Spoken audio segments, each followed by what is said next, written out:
Welcome to money management channel. இன்னைக்கு Q&A session வீடியோல பாத்தீங்க அப்படின்னா மார்க்கெட்டுக்கு புதுசா இருக்கிற நியூ சப்ஸ்கிரைபர் ஒருத்தர் வந்து அவரோட போர்ட்ஃபோலியோ அலோகேஷன்ல ஒரு சில டவுட்ஸ் கேட்டிருக்காரு. அது இல்லாம ஒரு சில அதர் சப்ஸ்கிரைபர்ஸும் வந்து அவங்களோட கொஸ்டின்ஸ் கேட்டிருக்காங்க. ஸோ இன்னைக்கு வந்து 1 lakh அமௌண்ட் இருக்கு அப்படின்னா ஒரு போர்ட்ஃபோலியோ எப்படி கிரியேட் பண்றது, அதுல என்னென்ன பேராமீட்டர்ஸ் எல்லாம் நம்ம நோட் பண்ணணும் அப்படிங்கறத ஒன் பை ஒன்னா டீடைலாவே நம்ம டிஸ்கஸ் பண்ணலாம். ஃபர்ஸ்ட் பாத்தீங்க அப்படின்னா முதல் சப்ஸ்கிரைபர் வந்து இப்பதான் வந்து ஒரு மார்க்கெட்டுக்கு புதுசா இருக்கிறாரு. 1 lakh வந்து இன்வெஸ்ட் பண்ணிருக்கிறேன். அதுல வந்து பாத்தீங்க அப்படின்னா மணப்புறம் வந்து ஒரு 100 குவான்டிட்டி 173 ரூபாய்ன்ற ரேட்ல வாங்கியிருக்கேன். ஐடிசி வந்து 153 ரூபாய்ன்ற ரேட்ல 404 ஷேர் வாங்கியிருக்கேன். ஃபெடரல் பேங்க் வந்து 20 ஷேர் 152 ரூபாய்ன்ற ரேட்ல வாங்கியிருக்கேன் அப்படின்னு இருக்காரு. இப்போ மணப்புறம்ல பாத்தீங்க அப்படின்னா ஒரு 17,300 ரூபாய்க்கு பக்கமா வாங்கியிருக்காரு. ஐடிசியை பொறுத்த வரைக்கும் அவர் வந்து ஒரு 60,000 ரூபாய்க்கு மேல வாங்கியிருக்காரு. ஃபெடரல் பேங்க்ல ஒரு 3,000 ரூபாய் வரைக்கும் வாங்கியிருக்காரு. ஸோ இப்போ அமௌண்ட் அலோகேஷன் கிட்டத்தட்ட 1 lakh பக்கமா அவர் இன்வெஸ்ட் பண்ணிருக்காரு. அதுல அவர் அமௌண்ட் அலோகேஷன் வந்து ஒரு ஈக்குவலா இல்ல. இப்ப ஐடிசிக்கு பாத்தீங்க அப்படின்னா அவர் ஓவர் வெயிட்டேஜ் கொடுத்திருக்காரு.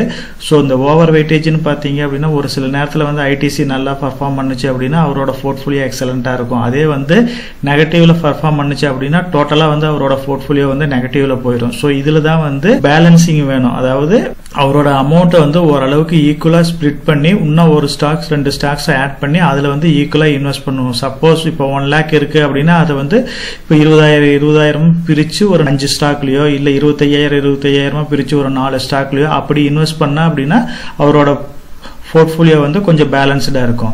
அதுக்கு வந்து நம்ம சப்ஸ்கிரைபரவே ஆன்சர் கொடுத்துருக்காரு. ஐடிசி வந்து கொஞ்சம் ரெடியூஸ் பண்ணுங்க, அதுக்கு பதிலாக வந்து எல்என்டி வந்து கன்சிடர் பண்ணுங்கன்னு இருக்காரு. எல்என்டி வந்து இப்போ நல்ல க்ரோத் ஆகிட்டு இருக்கிற ஸ்டார் தான். அதே மாதிரி ஸ்ரீராம் ஃபினான்ஸை கன்சிடர் பண்ணலாம் அப்படின்ற மாதிரி கொடுத்துருக்காரு. ஸ்ரீராம் ஃபினான்ஸை பொறுத்த வரைக்கும் பார்த்தீங்க அப்படின்னா இப்போதான் வந்து நிஃப்டியில் புதுசாக ஆட் பண்ணுது. அதே மாதிரி அவர் வந்து ஒரு 10 கம்பெனி வரைக்கும் செலக்ட் பண்ணுங்க அப்படின்னு இருக்காரு. ஸோ என்னோட பாயிண்ட் ஆஃப் வியூவில் 10 கம்பெனி தேவையில்லை. ஒரு 5 கம்பெனி 4 கம்பெனி இருந்தாவே 1 lakh rupees போதும். அதுக்கப்புறம் நீங்க வந்து ஒரு 2 lakh rupees போர்ட்ஃபோலியோ போறீங்க அப்படின்னா ஒரு 7-8 கம்பெனி இருக்கலாம். இப்போ 5 lakhs போர்ட்ஃபோலியோ இருக்கு அப்படின்னா நீங்க வந்து ஒரு 10 கம்பெனி வரைக்கும் நீங்க செலக்ட் பண்ணிக்கலாம். அப்பதான் வந்து உங்களோட போர்ட்ஃபோலியோ வந்து பேலன்ஸ்டா இருக்கும். இதுக்கு ஒரு சில பேராமீட்டரும் நம்ம செட் பண்ணிருக்கோம். ஸோ அது என்னங்கிறதையும் பார்க்கலாம். அதே மாதிரி அடுத்த சப்ஸ்கிரைபர் பார்த்தீங்க அப்படின்னா நான் வந்து உங்க சேனலுக்கு வந்து நியூ சப்ஸ்கிரைபர் உங்க லிஸ்ட் ஆஃப் ஸ்டாக்ஸ் சொல்லுங்க அப்படின்னு சொல்லியிருக்காரு. ஸோ நம்ம லிஸ்ட் ஆஃப் ஸ்டாக்ஸ் வந்து பார்த்தீங்க அப்படின்னா ஆல்ரெடி நம்ம டிஸ்கஸ் பண்ணதா போர்ட்ஃபோலியோ அப்படின்னு ஒரு பிளேலிஸ்ட் இருக்கு.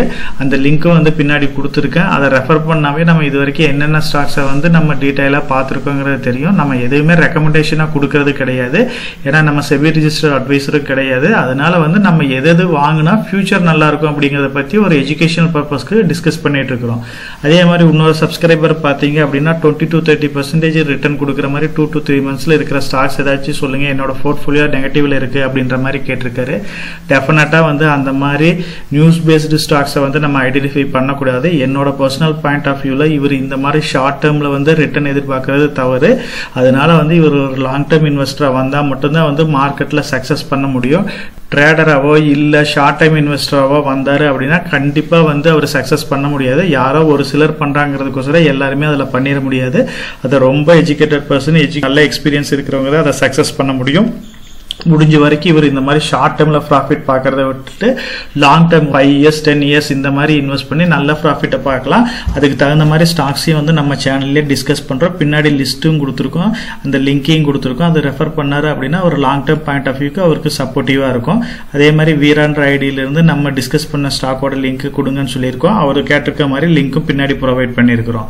லாங் டேர்ம் இன்வெஸ்ட்மெண்ட்டுக்கு வந்து எஸ்ஐபி பெஸ்டா லம்சம் பெஸ்டா அப்படின்னா அடுத்த சப்ஸ்கிரைபர் கேட்டிருக்காரு. ஸோ லாங் டேர்ம் இன்வெஸ்ட்மெண்ட்டை பொறுத்த வரைக்கும் நம்ம மார்க்கெட்ல ஏதாச்சும் ஒரு ஆப்பர்ச்சுனிட்டி கிடைக்குது அப்படின்னா அந்த மாதிரி டைம்ல வந்து நம்ம லம்சம் மோட்ல இன்வெஸ்ட் பண்றது பெட்டரா இருக்கும். அதாவது இப்போ குறிப்பிட்ட டைம்ல பாத்தீங்க அப்படின்னா HDFC பேங்க்ல வந்து 1,200 ரூபாய் வரைக்கும் போச்சு. அதுக்கப்புறம் பாத்தீங்க அப்படின்னா மார்க்கெட்ல அது கொஞ்சம் ரீபவுண்ட் ஆகி 1,500 ரூபாய் போச்சு. அந்த மாதிரி 1,200 ரூபாய் 1,500 ரூபாய் போறப்ப ஓரளவுக்கு நம்ம வந்து கொஞ்சம் வந்து குவாலிட்டியான ஸ்டாக்ஸ் அப்படின்னா டெஃபினட்டா ஃபியூச்சர்ல மறுபடியும் குறைஞ்சா ஆட் பண்ணுவோம் அப்படின்ற நம்பிக்கை இருக்கிற ஸ்டாக்ஸ்ல வந்து லம்சம் மோட்ல நல்ல கரெக்ஷன் ஆச்சு அப்படின்னா இன்வெஸ்ட் பண்ணலாம். அப்படி இல்லை அப்படின்னா ஓரளவுக்கு ஸ்டாண்டர்டான ஸ்டாக்ல வந்து நீங்க ரெகுலரா எஸ்ஐபி மோட்ல இன்வெஸ்ட் பண்ணிக்கிட்டே போயிட்டே இருக்கலாம். இப்போ டைட்டன் மாதிரி கம்பெனில பாத்தீங்கன்னா ஸ்டார்டிங்ல இருந்து நீங்க ஸ்டாக் ஏறினாலும் இறங்கினாலும் நீங்க ரெகுலரா வந்து இன்வெஸ்ட் பண்ணிக்கிட்டே போகலாம். இப்போ கூட பாத்தீங்க அப்படின்னா கோட்டாக் பேங்க் வந்து ஒரு கரெக்ஷன் ஆகுது இன்னைக்கு. அதுக்கு ஆர்பிஐல வந்து கிரெடிட் கார்டும் சரி அவங்க வந்து ஆன்லைன் அக்கௌண்ட் ஓபன் பண்றதுக்கு வந்து பேன் பண்ணி இருக்கிற மாதிரி சொல்லியிருக்காங்க. ஒரு பர்டிகுலர் டைம் இப்போ 6 months 1 year இந்த ப்ராப்ளம் இருக்கலாம். அது வரைக்கும் பாத்தீங்க அப்படின்னா கோட்டாக் மஹேந்திரா பேங்க் வந்து நல்ல கரெக்ஷன் ஆகிறதுக்கு வாய்ப்பு இருக்கு. இப்போ 1600 ரூபா சம்திங்ல வந்து ட்ரேட் ஆயிட்டு இருக்கு. இன்னும் வந்து கரெக்ஷன் ஆகுது ஒரு 10% பக்கமா அப்படின்னா நீங்க டெஃபினட்டா வந்து அந்த மாதிரி ஸ்டாக்ஸ் எல்லாமே வந்து அமௌண்ட் இருந்துச்சு அப்படின்னா ஒரு குறிப்பிட்ட அமௌண்ட் வந்து நீங்க லம்சம்ல பண்ணலாம். லம்சமே வந்து சிங்கிள் பாயிண்ட்ல பண்ணாம உங்களோட அமௌண்ட்டை வந்து 4ஆவோ 5ஆவோ பிரிச்சுக்கிட்டு ஒரு பார்ட்டை இன்வெஸ்ட் பண்ணுங்க.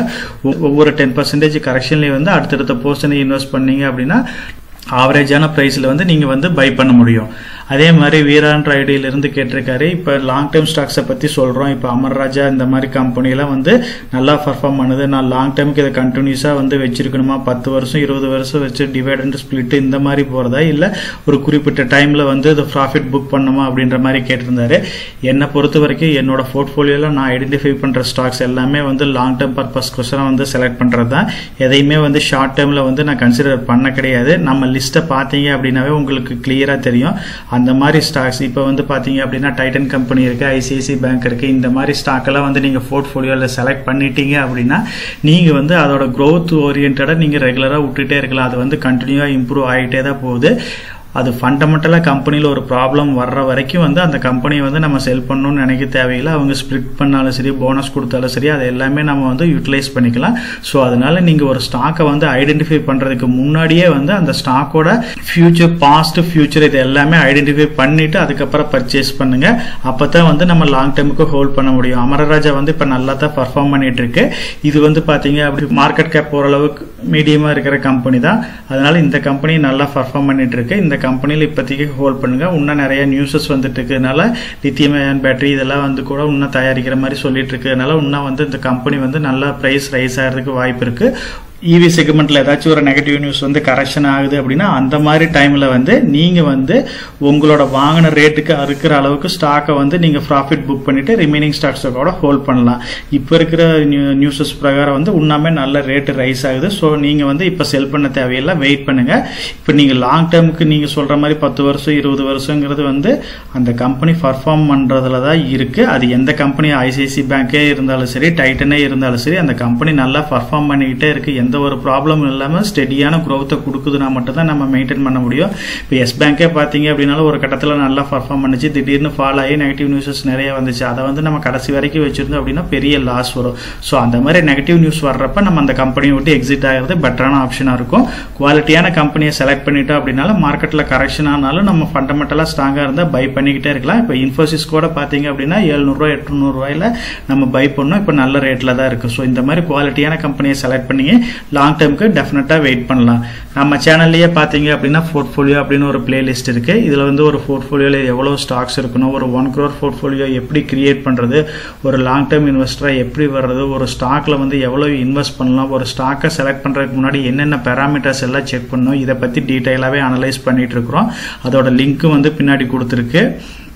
இப்ப பாத்தீங்க அப்படின்னா ஒரு போர்ட்ஃபோலியோ கிரியேட் பண்றது அப்படின்னா அதுக்கு முன்னாடி பாத்தீங்க அப்படின்னா ஃபர்ஸ்ட் வந்து செக்டர் அலோகேஷன் இருக்கணும். டெஃபினட்டா வந்து பாத்தீங்க அப்படின்னா நம்ம வந்து நம்பர் ஆஃப் செக்டர்ஸ்ல வந்து இன்வெஸ்ட் பண்ணிருக்கணும். நம்மளோட இன்வெஸ்ட்மெண்ட் பேஸ்கெட்ல இப்போ எக்ஸாம்பிளுக்கு வந்து நான் 1 crore போர்ட்ஃபோலியோவை எடுத்துக்கிட்டேன் அப்படின்னா நம்பர் ஆஃப் செக்டர்ஸ் வந்து ஐடென்டிஃபை பண்ணிருக்கேன். Auto sector, banking sector, engineering, FMCG, IT, jewellery, metal, paint, pharma, refineries இது எல்லாமே ஐடென்டிஃபை பண்ணிருக்கேன். இது இல்லாம இன்னும் ஒரு சில செக்டரும் ஐடென்டிஃபை பண்ண போறோம். அதுல இருக்கிற ஸ்டாக்ஸும் ஐடென்டிஃபை பண்ண போறோம். நம்மளோட பேஸ்கெட்ல பாத்தீங்க அப்படின்னா 20 to 30 ஸ்டாக்ஸ் வரைக்கும் நம்ம ஐடென்டிஃபை பண்ண போறோம். இப்போ ஆட்டோல பொறுத்த வரைக்கும் டாடா மோட்டார்ஸ் இருக்கு, பஜாஜ் ஆட்டோஸ் இருக்கு, ஹீரோ மோட்டார் கார்ப் இருக்கு, பேங்கிங்ல HDFC பேங்க் இருக்கு, ஐசிஐசி பேங்க் இருக்கு, இன்ஜினியரிங்ல L&T இருக்கு, எஃப்எம்சிஜியில் ITC, HUL, Tata Consumer Product, Nestle India இருக்கு. ஐடியை பொறுத்த வரைக்கும் Infosys, Wipro, TCS, tech Mahindra, HCL Technology, LTI, Mindtree இருக்கு. ஜுவல்லரியை பொறுத்த வரைக்கும் டைட்டன் இருக்கு. மெட்டலை பொறுத்த வரைக்கும் டாடா ஸ்டீல் இருக்கு. பெயிண்டை பொறுத்த வரைக்கும் ஏஷியன் பெயிண்ட் இருக்கு. ஃபார்மாவை பொறுத்த வரைக்கும் டாக்டர் ரெட்டி, சன் ஃபார்மா இருக்கு. ரிஃபைனரிஸை பொறுத்த வரைக்கும் ரிலையன்ஸ் இருக்கு. ஸோ இந்த மாதிரி நிப்டி 50ல இருக்கிற ஸ்டாக்ஸ் வந்து ஒரு 80%, அதர் கம்பெனிஸ்ல ஒரு 20% வந்து நம்ம ஐடென்டிஃபை பண்ண போறோம். எந்த ஒரு ஸ்டாக்லையும் பாத்தீங்க அப்படின்னா நம்ம நம்பர் ஆஃப் ஸ்டாக்ஸ் வந்து செலக்ட் பண்றப்போ 10%க்கு மேல போகாத மாதிரி நம்ம பாத்துக்கணும். இது வந்து 1 lakh 2 lakh போர்ட்ஃபோலியோவுக்கு இந்த கான்செப்ட் வந்து செட் ஆகாது. அதுக்கு மேல நீங்க 10 lakh மேல போறீங்க அப்படின்னா கண்டிப்பா வந்து 10% மேல போகாத மாதிரி நம்ம பாத்துக்கணும். ஆப்பர்ச்சுனிட்டி கிடைக்கிறப்ப வேல்யூவா இன்வெஸ்ட் பண்ணலாம். லாஸ்ட் இயர்ல பாத்தீங்க அப்படின்னா IT stocks Infosys, Wipro, TCS, tech Mahindra, HCL, LT, Mindtree இதெல்லாம் வந்து ஒரு அட்ராக்டிவான பிரைஸ்ல கிடைச்சிச்சு. அப்ப நம்ம பை பண்ணி வச்சு அப்ப நமக்கு நல்ல ரிட்டர்னையும் கொடுத்துருக்கு. அதே மாதிரி இப்ப ஒரு சாம்பிள் போர்ட்ஃபோலியோ கிரியேட் பண்ணணும் அப்படின்னா இப்ப எக்ஸாம்பிளுக்கு இப்ப வந்து பாருங்க, இப்ப போர்ட்ஃபோலியோவை பொறுத்த வரைக்கும் இப்ப 1 lakh ரூபி இருக்கு அப்படின்னா இப்ப நம்பர் ஆஃப் செக்டர்ஸ் வந்து நம்ம ஐடென்டிஃபை பண்ணியிருக்கோம். அதுல வந்து பாத்தீங்க அப்படின்னா நீங்க வந்து 1 lakh அப்படின்னா ஒரு 4 செக்டர் மட்டும் ஐடென்டிஃபை பண்ணிக்க. இப்ப banking, IT, FMCG, refineries, pharma, jewellery இருக்கு. இதுல ஃபர்ஸ்ட் நாள் நீங்க செலக்ட் பண்ணீங்கன்னா கூட ஒரு 4 ஸ்டாக் இருக்கலாம். இப்போ 1 lakh ரூபி இருக்கு அப்படின்னா ஒவ்வொரு ஸ்டாக்கு ஈச் 25,000 ரூபாய் நீங்க ஸ்பிளிட் பண்ணி இன்வெஸ்ட் பண்ணுங்க. இப்போ 2 lakh அப்படின்னா அதுலயே வந்து ஒரு 6-7 ஸ்டாக் இருக்கிற மாதிரி நீங்க செக்டர் ஐடென்டிஃபை பண்ணி அதுல இன்வெஸ்ட் பண்ணுங்க. இப்போ 5 lakh ரூபீஸ் இருக்கு அப்படின்னா நீங்க வந்து ஒரு 5-6 செக்டர் எடுத்து அதுல ஒரு 10 ஸ்டாக்ஸ் இருக்கிற மாதிரி நீங்க வந்து இன்வெஸ்ட் பண்ணுங்க. அப்பதான் வந்து ஒவ்வொரு ஸ்டாக்லயும் வந்து 50,000 ரூபாய்ன்ற ரேஞ்சுக்குள்ள ஃபிட் பண்ண முடியும். உங்களுக்கு வெயிட்டேஜ் வந்து ஈக்குவலா வந்து வெயிட்டேஜ் ஆகும். இப்ப 50,000 ரூபாய் இருக்கு, 5 லட்ச ரூபாய் இருக்கு அப்படின்னா நம்ம வந்து ஒவ்வொரு ஸ்டாக்லயும் வந்து 50,000 ரூபாய் வரைக்கும் இன்வெஸ்ட் பண்ணாவே 10 ஸ்டாக்ல நம்ம இன்வெஸ்ட் பண்ணிக்க முடியும். ஸோ இப்படித்தான் வந்து நீங்க ஒரு போர்ட்ஃபோலியோ கிரியேட் பண்ணணும். இப்போ 1 lakh வந்து மேக்சிமம் ஒரு 4 கம்பெனி 5 கம்பெனி இருந்தாவே போதும். 2 lakh வந்து ஒரு 6-7 கம்பெனி, ஒரு 5 lakh அப்படின்னா ஒரு 10 கம்பெனிஸ். இது வந்து என்னோட பாயிண்ட் ஆஃப் வியூல இப்படித்தான் நான் போர்ட்ஃபோலியோவை வந்து பில்ட் பண்ண. ஒவ்வொருத்தரோட ஒப்பீனியன் வந்து ஒவ்வொரு மாதிரி இருக்கும். ஸோ அதனால வந்து நீங்க அதுக்கு தகுந்த மாதிரி இப்ப நீங்க உங்களோட பாயிண்ட் ஆஃப் வியூல நீங்க எப்படி பில்ட் பண்ணுமோ பண்ணுங்க. இது ஒரு சாம்பிளுக்கு காமிக்கிறேன். இது முழுக்க என்னோட பாயிண்ட் ஆஃப் வியூல நான் சொல்றது. ஒவ்வொருத்தரோட பாயிண்ட் ஆஃப் வியூல கண்டிப்பா வந்து போர்ட்ஃபோலியோ செட்டப் வந்து மாறும், செக்டர் அலோகேஷன் மாறும், ஸ்டாக்ஸ் எல்லாமே மாறும். இது ஒன்றும் ப்ராப்ளம் கிடையாது. இதுதான் வந்து பேசிக். இதை வச்சுட்டு வந்து நீங்க வந்து ஓனா வந்து செக்டர் ஐடென்டிஃபை பண்ணி ஸ்டாக்ஸ் ஐடென்டிஃபை பண்ணி இன்வெஸ்ட் பண்ணீங்க அப்படின்னா தான் உங்களால வந்து லாங் டேர்ம்ல நல்ல ஒரு ஹெல்த்தியான ஒரு பெரிய போர்ட்ஃபோலியோவை மெயின்டைன் பண்ண முடியும். அது எல்லாமே வந்து உங்களோட ஓன் ரிசர்ச்ல நீங்க பண்ணீங்கன்னா தான் பெட்டரான ஆப்ஷனா இருக்கும். என்னோட பாயிண்ட் ஆஃப் வியூல நீங்க வந்து உங்களோட ரிசர்ச்சை கண்டினியூ பண்ணீங்க. அதுக்கு சப்போர்ட் பண்ற விதமா தான் வந்து நம்ம இந்த லாங் டேர்ம் சீரீஸ்ல வந்து நிறைய ஸ்டாக்ஸ் வந்து ஐடென்டிஃபை பண்ணி இன்வெஸ்ட் பண்ணிட்டு இருக்கிறோம். ஸோ அதுல வந்து பாத்தீங்க அப்படின்னா இது வரைக்கும் நம்ம ரீட் பண்ண மாதிரி 22 ஸ்டாக்ஸ் பார்த்துருக்கோம். அதோட லிங்க்கும் கொடுத்துருக்கேன். பிளேலிஸ்ட்ல இது எல்லாமே அவைலபிளா இருக்கு. இது எல்லாமே வந்து உங்களோட ஸ்டாக் ஐடென்டிஃபிகேஷனுக்கு கொஞ்சம் சப்போர்ட்டிவா இருக்கும்.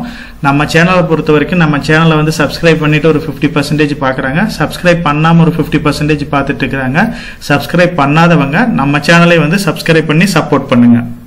நம்ம சேனல் மெம்பர் கம்யூனிட்டியில போர்ட்ஃபோலியோ அப்டேட், அதாவது என்னோட போர்ட்ஃபோலியோல என்ன ஸ்டாக் பை பண்றேன், என்ன ஸ்டாக் செல் பண்றேன், என்னென்ன சேஞ்சஸ் பண்ணிட்டு இருக்கேன், இதை பத்தி இன்ஃபர்மேஷன்ஸ் வந்து ஷேர் பண்ணிட்டு இருக்கேன். டெய்லி மார்க்கெட் அப்டேட் வந்து முடிஞ்ச வரைக்கும் போஸ்ட் பண்ணிட்டு இருக்கேன். கார்பரேட்ல என்னென்ன ஈவென்ட் இருக்கு, நம்மளோட இந்திய எக்கனாமியை பத்தி ஒரு சில யூஸ்ஃபுல்லான இன்ஃபர்மேஷன்ஸ் எல்லாமே ஷேர் பண்ணிட்டு இருக்கோம். மெம்பர் கம்யூனிட்டியில ஜாயின் பண்ணி இதை ரெகுலரா ஃபாலோ பண்ணீங்க அப்படின்னா உங்களுக்கு நாலேஜ் இம்ப்ரூவ் ஆகிறது மட்டும் இல்லாம உங்களோட போர்ட்ஃபோலியோவை ஹெல்த்தியா பில்ட் பண்றதுக்கு எல்லா வகையிலையும் சப்போர்ட்டிவா இருக்கும். இப்ப டிஸ்கஸ் பண்ண இன்ஃபர்மேஷன் எல்லாம் உங்களுக்கு யூஸ்ஃபுல்லா இருக்கும்னு நினைக்கிறேன். இந்த வீடியோ உங்களுக்கு யூஸ்ஃபுல்லா இருந்துச்சு அப்படின்னா நம்ம சேனலை வந்து சப்ஸ்கிரைப் பண்ணுங்க, நம்ம வீடியோவை லைக் பண்ணுங்க, ஷேர் பண்ணுங்க. கமெண்ட் செக்ஷன் ஓப்பன்ல தான் இருக்கு. சோ இந்த வீடியோ பத்தி உங்களோட ஒப்பீனியன் என்ன, இதுல என்னென்ன டவுட்ஸ் இருக்கு அப்படின்னு நீங்க கமெண்ட் செக்ஷன்ல போஸ்ட் பண்ணீங்க அப்படின்னா உங்களுக்கு மட்டும் இல்லாம நம்ம வியூவர்ஸ் எல்லாத்துக்குமே நல்ல ஒரு சப்போர்ட்டிவா இருக்கும். நான் ஒரு செபி ரிஜிஸ்டர்ட் அட்வைசர் கிடையாதுங்க. நம்ம சேனல்ல போடுற வீடியோக்கள் எல்லாமே வந்து பாத்தீங்கன்னா எஜுகேஷனல் ஆர் இன்ஃபர்மேஷன் பர்பஸ்க்கோசரம் போஸ்ட் பண்ற வீடியோக்கள் தாங்க. இன்வெஸ்ட்மெண்ட்னா கண்டிப்பா ரிஸ்க் இருக்கும். அதனால நீங்க உங்க பினான்சியல் அட்வைசர் டிஸ்கஸ் பண்ணியோ இல்ல நீங்களா ஓன் டிசிஷன் எடுத்தோ இன்வெஸ்ட் பண்ணுங்க.